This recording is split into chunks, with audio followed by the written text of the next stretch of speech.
Hey, have you ever built a chatbot asking for email and either one, somebody gives their email after 24 hours, or two, they provide their wrong email by clicking the button, but it's not the one that they want to send?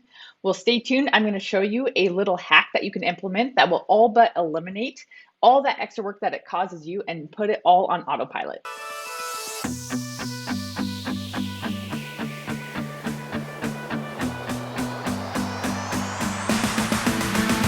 I'm excited to share with you guys this really cool hack that has really helped um, my bots. And actually, it's something I just recently implemented because, as I'm sure you know, a lot of times um, with issues that you come across in your chatbot, that you end up realizing you have an issue and you got to figure out how to solve it, right? So in this example, I'm going to go over and show you is I have a client, and it's actually just a client that was a bot build and handover. So I was trying to make it as hands-off as possible. He's got a ton of people coming into his bot through a comment growth tool. And so wanting to ask people for their email and get them to opt in for offers and giveaways and things. And I'm sure if you've ever asked email inside of a chatbot, you get at least one person, probably many more, who tap their email, which is a great feature, right? With Facebook, they tap their email, but then they reply saying, oh, that's the wrong email. That's an old email, right? And so they want to provide a new email. So I was getting that a ton in this chatbot, and it was a lot of work for me to have to go through all the live chat. I mean, there's a ton of people, messaging besides, and trying to look for the ones that were emails, and having to then copy what their email was that they submitted after the fact, putting it into the system field. And also this works well too, because I'm sure you've also experienced this, where you send somebody a email request through a user input and they respond like more than 24 hours later. So of course it doesn't continue on, right? So this helps fix that as well. So let me make sure though, before I go on, that I am actually live in that, because I'm not seeing any comments looking at myself on Zoom. So and then I'm going to share my screen and show you guys exactly what I am doing here. So I'm just going to pull this up on my phone. Okay, perfect. So I'm live. Okay, awesome. So if you've experienced this before with emails, please comment below and let me know too that I'm not the only one who's done this. But it's a simple way to save you time and not have people miss out on providing their email, because as we know, it's super important to be getting people's email, SMS, and also OT and notifications. So this is, let me see here. Okay, perfect. This is the message that is a typical message, and this is the actual message that I am sending to people saying, okay, to grant your access to these freebies and giveaways you're going to love and let you know about future offers, tap on your email below or reply with your best email. So this is a typical asking for email message that people will have their email pre-populate in the bottom. So they click on that and then it sends that email, and then of course having this to have people opt in and have it in their system field. But then the problem is, like I was saying, people click the email, even though it says or reply with your best email, they just clicking buttons, right? That's another thing people tend to do, is just click buttons without reading. So what I've done instead, or what I've done on top of this, is I'm utilizing the default reply. And also this action step, which is setting a email request, a date and time. So it sets that to the date and time of the action. So this way I know when they were sent the request for their email. And you'll see here in a second how that comes into play with the default reply, because it's all about trying to send relevant messaging, right? So this is the default reply. So I have it set to fire off every time. So that's super important. And then what I do is I use a custom field.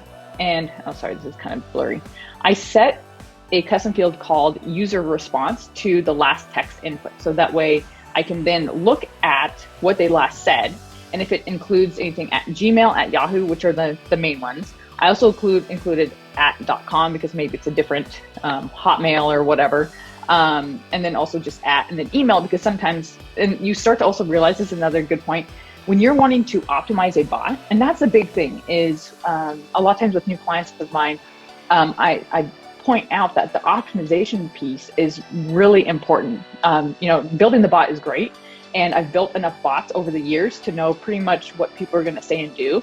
But sometimes, there's issues that come up or just differences that come up that you aren't expecting. So watching and being able to optimize based off of common responses really helps. So a lot of people were saying, oh, that's not the right email. And then they provide their email with the @ So this helps to also cover, like, if people have a @.edu email. So anyways, their response is something about their email, right? Saying it's the wrong email or whatever. And so then I add a tag. This is just so I can keep track of numbers of how many people are going through this or getting this message. And then it sends them this wrong email given. So now let me share that. So the wrong email given. So what happens here is that if they say wrong email, change email, new email, if they have that, then it will automatically send this. But if the default, if the keyword doesn't cover that, you know, if they say something else, then that's where those conditions of the last text input really come into play.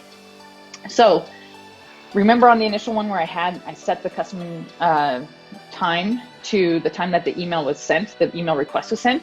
Well, I have that set. Current time is after, if it's after 1 day. So this covers the instances when people provide their email after the user input expires. So then what it does, it just says, hey, looks like the bot system glitched. No, real quick, just click on the provide email below.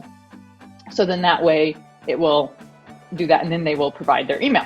So they give it, and then it goes through and sends them, says, okay, great, got it. You know, show me the freebie. So it goes then to the flow that they should have gone to if they had provided their email initially. So let's say though, it's one of those people who provide their email and it's the wrong one. They say, oh, that is the wrong one. So then what that does is it's not after a day. So it then looks to see if the email has any value. If the email doesn't have any value, that means that they didn't provide it initially. It'll just send this to them. So just covering all the bases.